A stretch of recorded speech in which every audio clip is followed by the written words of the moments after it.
Good evening. Welcome to PoliticIt podcast. Tonight we have Bob Woodson from the Woodson Center. Thanks for coming in. We're going to have an event tonight at the Weber State campus, and it's going to be nice to hear from your wisdom and stuff. Why don't we talk just a little bit? Tell the audience a little bit about how you got started in the civil rights movement. And Well, I was born during the Depression in South Philadelphia in a low-income blue-collar neighborhood, the youngest of 5 children. As I tell people, elderly people could walk around safely without fear of being assaulted by their grandchildren. Babies were not shot in their cribs. 95% of the households had a man and a woman raising children. Everybody could read and write. Even though Philadelphia was segregated, we lived a peaceful life. My dad died when I was 9, and leaving my mother with a 5th grade education and 5 children to raise. So she couldn't read to us after PTA meetings. She had to work hard. But my friends were a year older than me, and so when you lose your dad in a situation like that, then your friends become more important. And so I cleaved to 7 young men. Thank God I was able to select good people. yeah, And but they graduated and went on to college, and I was unaffiliated, so I quit school and went into the military in 1954. Was stationed in New York and then Mississippi, so I confronted segregation in the raw. But I was trained by the Air Force in the space program, but got out and went to college. And what was that? Where'd you in go to Philadelphia. I went to Cheney State. I've got 12 credits from the University of Miami when I couldn't walk on the campus because of segregation. Oh, interesting. But the military had satellite programs on the base. And so I went to Cheney, historically black college in my hometown, and worked 8 hours a day and went to school 6 hours a day. That was my form of affirmative action. Right. But anyway, I got involved in the civil rights movement, and went to graduate school and began to work on. So where'd you go to graduate school? University of Pennsylvania. Oh, very good. UPenn. Yeah, I went to University of Penn, and while I was getting my undergraduate degree, I worked in a juvenile jail. So I was locked behind 3 doors with 65 juveniles in there, from gang murder to truancy. And I had a burning bush experience before I knew what a burning bush was, because I had no programs, but I could identify with them. And then I just fell in love with the kids, was able to earn their respect. And there were 3 of them. If I had the money, I would have adopted them. Oh, wow. And so I turned my life around after that and said, I was pursuing a math degree, and I do have a math and science degree. But then I said that I want to spend the rest of my life serving kids like this. So I went on to the School of Social Work and graduated University of Penn, and then went to child welfare system, and then into the civil rights movement. Oh, very good. And so what were some pivotal experiences for you during that movement? During the movement, I found myself at odds with the traditional civil rights leadership on issues of busing for integration. I was an ardent opponent of busing because I believe the opposite of segregation is desegregation. Pluralism is the goal. But integration is an individual matter. Because I think if you argue separate is inherently unequal, it means anything is all black, it's all bad. And so I had differences with them. But also on the issue of class, when we picketed outside of a pharmaceutical company and they desegregated, they hired 9 black PhD chemists. When we asked them to join our movement, they refused to say they got these jobs because of merit. This happened a couple times, and I realized that a lot of people who suffered and sacrificed didn't benefit from the change. Because as Dr. King said, what good does it do if you have the right to eat in a restaurant or live in a neighborhood of your choosing if you don't have the means to exercise that right? So the civil rights movement did not seem to be interested in preparing people to walk through the doors of opportunity, just opening them, which meant that only middle-class people who with college education could walk through. So I saw the differences in treatment, and so I left the movement and began to work on behalf of low-income people of all races. That's an interesting comment. It actually brings up something that I read on Twitter that I just want to run past you. Mm-hmm. So it says, so this person is talking about this thing we're going to have tonight, this fireside chat. And she says 1776 Unites focus on voices in the black community who celebrate black excellence, discourage victimhood culture, and showcase the millions of black Americans who have prospered by embracing the founding ideals of America. Then she goes on and wants to translate that. She says the translation is it promotes the legacy of white supremacy by denying the existence of it in modern America. They celebrate a black excellence that has meant working twice as hard and going twice as long to achieve a success that may or may not equal their white counterparts. Victimhood is calling out the disparity. Rather than celebrate success achieved against the odds, it's warped philosophy and mentality that white conservatives like Senator Johnson, whom I'm told will moderate the panel, loves to hear because it exonerates white lawmakers and business owners of the responsibility of looking at how racism is codified in law, embedded in our institutions, and entwined in public policies. It's kind of interesting, that interpretation. What do you make of that?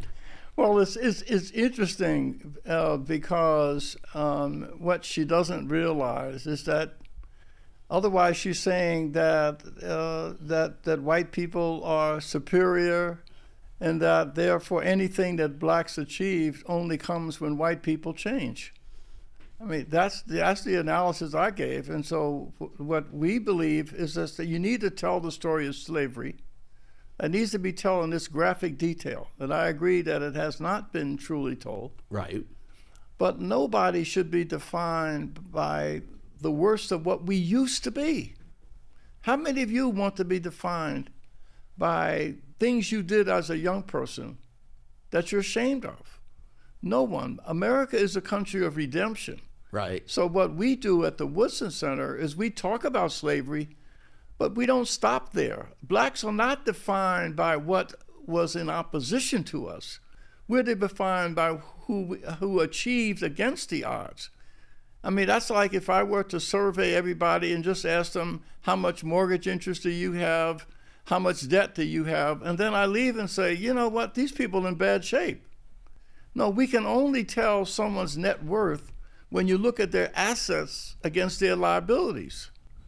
Well, that's how we ought to look at human beings, not just what difficulties they achieved, but what did they do, under what circumstances did they achieve. So what we do at the Woodson Center is we talk about, for instance, one of our scholars looked at the records of six plantations to look at the state of marriage of slaves.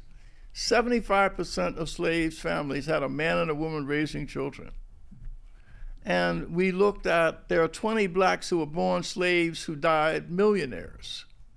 And we looked at how they accomplished that. One man, Robert Smalls, actually came back and purchased a plantation on which he was a slave and took in the destitute family of the slave master as an act of what I call radical grace.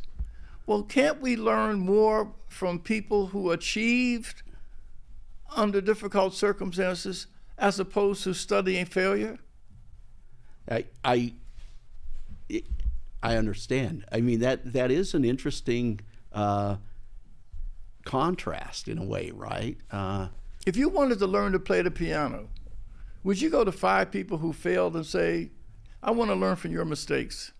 Or would you go to 1 or 2 that mastered the instrument and say, share with me what you've learned?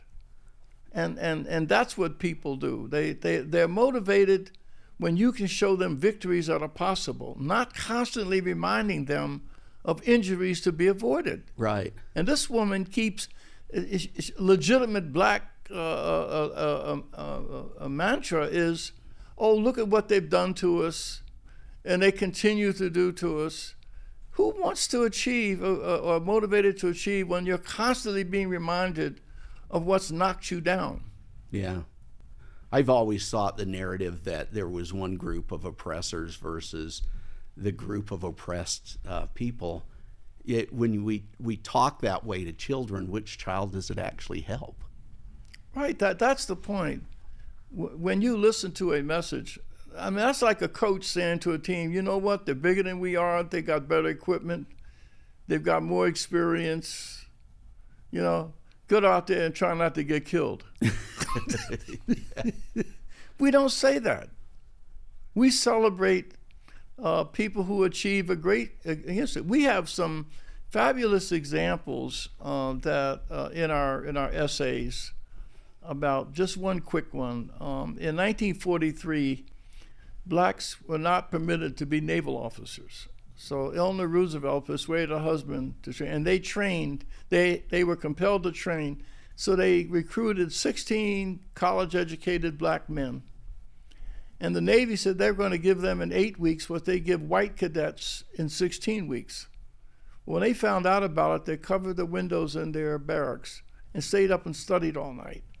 And when they were tested, they tested in the 90th percentile. And then they said, well, they cheated. So they tested them individually. They tested in the 93rd percentile. And then they ended up commissioning 13 of them. Today, that is the highest score of any class coming through the Naval Training Academy.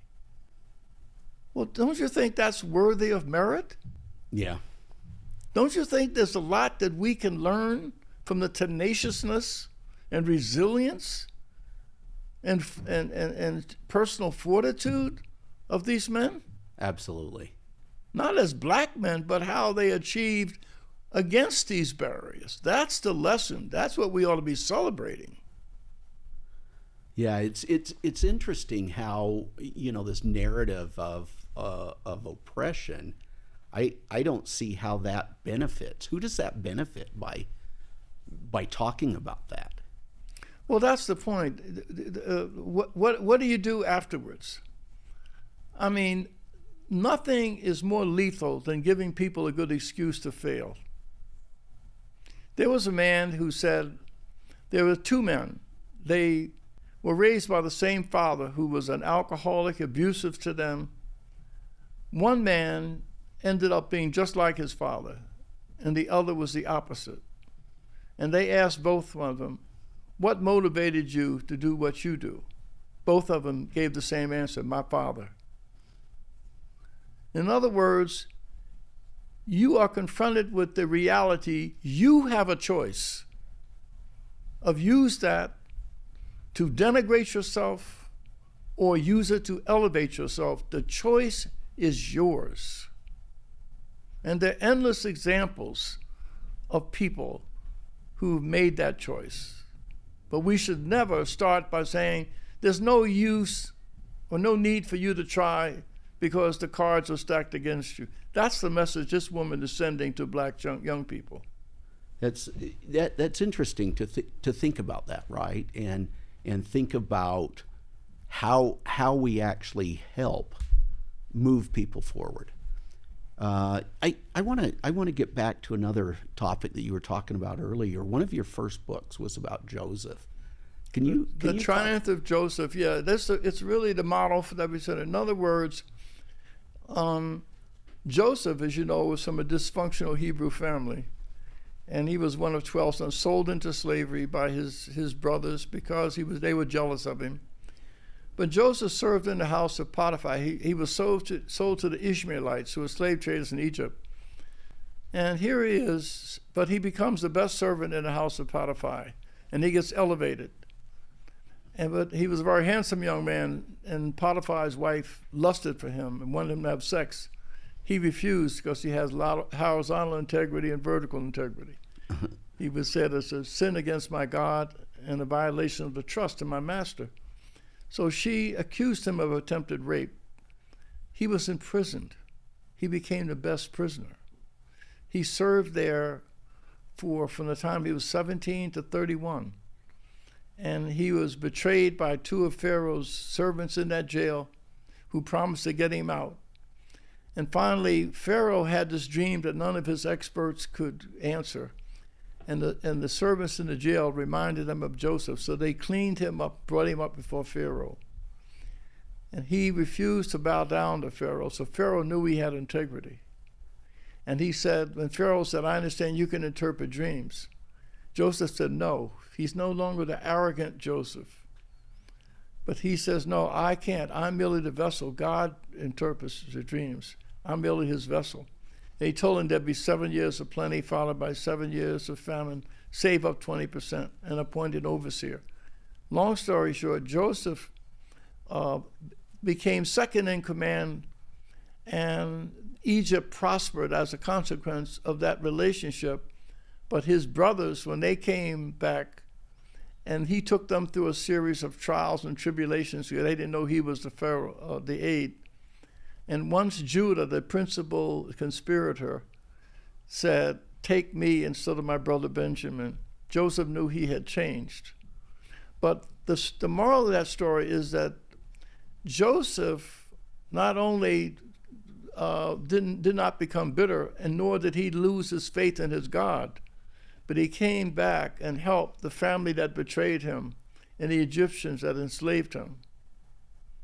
And also, if it wasn't for the good Pharaoh who reached across racial and ethnic lines to empower a 31-year-old uneducated Hebrew. In other words, one had the reputation, but Joseph had the testimony. Right. Fascinating. Let's talk a little bit about some of your other books. What I've done is the Joseph taught me what to look for in the inner city. When I go into the inner city, drug-infested, crime-ridden neighborhoods, I look for two types of Josephs. Those, like in the Bible, who are blameless. They're in poverty, but not of poverty. They didn't do anything. They're just a victim of circumstance. The other type of Joseph, the person did become a prostitute or a predator, and as through God's grace they became redeemed. Therefore, they're powerful witnesses to people that redemption is available to them in the worst environment. So I go into those communities and look for these, I call them healing agents. They're like and once we find them, we provide them with money, we provide them with help, and we find that they are helping a small number of people, and we grow them. We call them social entrepreneurs. That's why the principles of the market economy apply. Only 3% are entrepreneurs, but they generate 70% of the jobs. So it just takes a small percentage of the Josephs in these communities to fuel a renaissance and a rebirth of a whole community. And we have examples of how just a handful of these Josephs have been the catalyst to reclaim a whole neighborhood. One of them is profiled on 60 Minutes. Oh, interesting. Yeah. So what in particular in that neighborhood were they interested in? They were doing, some of them started with gang intervention. They were themselves ex-offenders and had the trust of the kids, and they restored the community and began to take the young people who were predators and making them ambassadors of peace. And they began to generate jobs. They cut the grass, they fixed up the buildings. One of them started a landscaping company, another one a restaurant. So we turned predators into ambassadors of peace. And so my book, Lessons from the Least of These, I was able to go back and just interview throughout my life the tremendous testimonies of people who have overcome these great difficulties. And I distilled it into 10 principles so that if you go into a low-income community, you'll know what to look for and how to find these Josephs. Interesting. Yeah, Yeah, so, it's really fascinating how you used, well, conservative economic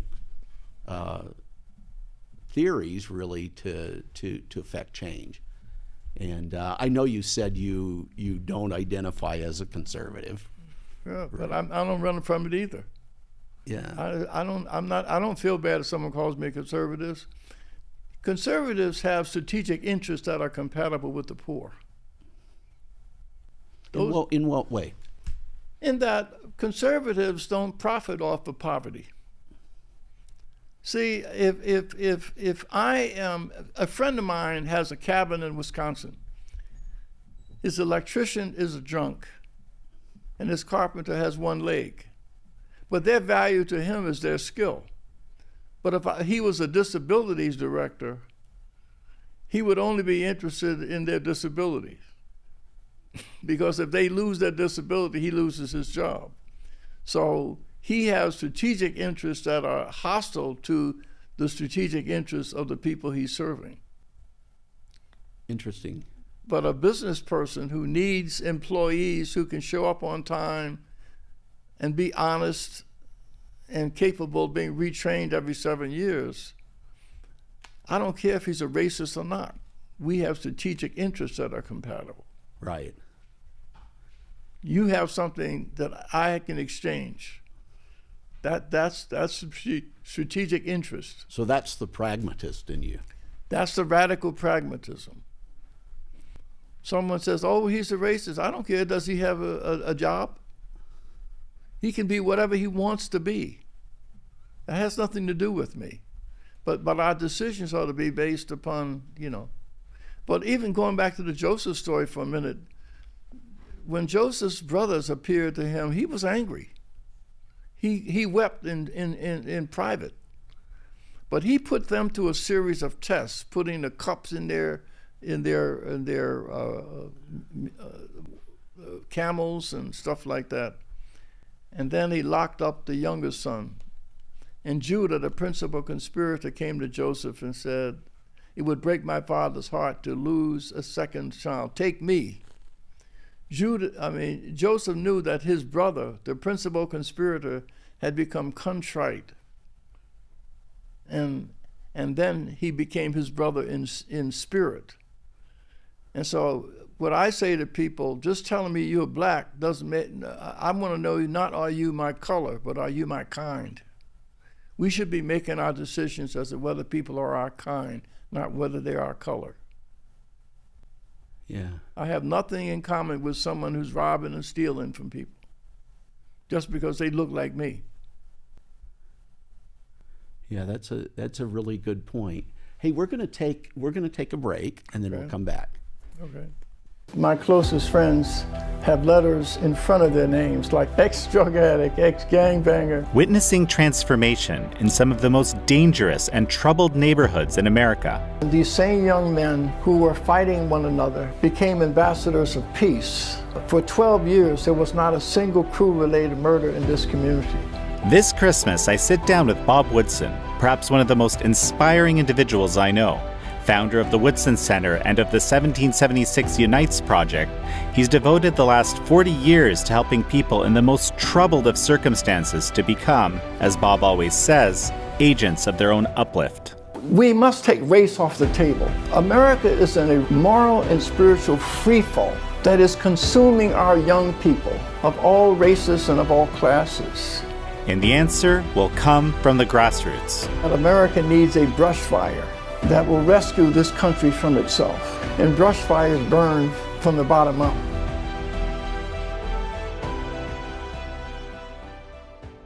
Welcome back to PoliticIt podcast. We're talking with Bob Woodson from the Woodson Center. When we broke, by the way, I like those videos that you guys produce, and the one that we just watched. But during the break, we talked about this idea of one group kind of speaking for a collective that they don't really control, although they'd like to, right? How do we get back to allowing people their own voice? Well, first of all, I think conservatives need to be much more involved in messaging. The messaging, I think conservatives have a great message. Sometimes the messaging Is not very good. is not very good. And also, I just think that progressives presume to speak for the poor. And rather than just confronting them with an argument, I think it's important to go directly to the people in the community who are living by the conservative values but don't realize it. For instance, there's a mother that we read about who was raising 2 daughters. She was homeless, and for 3 years she slept in her car and also in homeless shelters. The girls would study by the light of the cell phone. Well, they graduated high school, valedictorian and salutatorian, and they started Spelman College as sophomores because they'd taken so many advanced placement courses. I mean, there's an example of achieving against the odds, of resilience. Conservatives ought to be all over that. They ought to be celebrating that mother, having them come before banquets, raising scholarship funds for them. In other words, they exemplify the principles of our founders, that you're never defined by your circumstances alone. But part of who you are is what you choose to become in spite of your handicaps. And if you believe that, then you ought to be always on the lookout for people in these communities that are taking actions that exemplify the principles that you say you believe in. That's excellent. I think any child would be benefited by that. Absolutely. Right, by looking not at the things that stand in your way, but at the opportunities that are in front of you. Yes. Yeah, I think that's a really good message. It seems like your center, just going back to this book about Joseph, and seems like your center has this idea that God is actually part of this. It is central to everything we do. I mean, some of my closest friends and we have about 3,000 grassroots leaders in 39 states, different racial and ethnic groups. 90% of them, if not more, are Christ-centered. And whenever we get together, and we have a lot of conferences, retreats over the course of 40 years, racial animus never came up one time. That's because they're preoccupied with sharing with one another how they have overcome their brokenness. What was the pathway towards redemption? How was renewal accomplished? And they share their faith in God. And they exemplify that faith. Yeah, that's so what's going to be part of your central message tonight as we talk at Weber State? The central message is that we must stop allowing people to abuse the rich legacy of the civil rights movement and the challenges of America had by using racism and slavery as a bludgeon against the country. That must stop. And we also, because the very people who say they are fighting for justice for blacks really turn right around and distort that legacy. And in fact, they are hostile. They are against the nuclear family, against the principles of our democracy. The very principles that Black America employed to resist slavery and discrimination are the very principles and virtues that the left is attacking. The nuclear family, faith in the country, and faith in God. You know, and to think, you know, out of these critical theories, that critique is really to tear down. It's to tear down structures that have been created, social structures that they believe are inherently racist. Right. Well, part of what I'm going to be doing tonight is I'm going to be giving some examples, some parables about what we did in the face of slavery and discrimination. How we built universities, how we built towns, how we closed the education gap between 1920 and 1940. In other words, I'm going to be sharing examples of resilience, of perseverance in the face. People don't know the fields that, in other words, all they've heard is they celebrate slavery. And also I want to debunk some myths that the problems of out-of-wedlock birth, violence that you're seeing today is somehow the shadow of slavery and discrimination. This is a lie. That these are only started in the 60s. It did not start after slavery. So it's important for the audience to be armed with the right information. But also, again, my message is I want to inspire people by examples that people are inspired to achieve when you give them examples of victories that are possible. And I love this country. It's the reason why people of all races are risking their lives to get here. They're not coming here to vote. They're coming to work. They come to be safe. They come to live a prosperous life.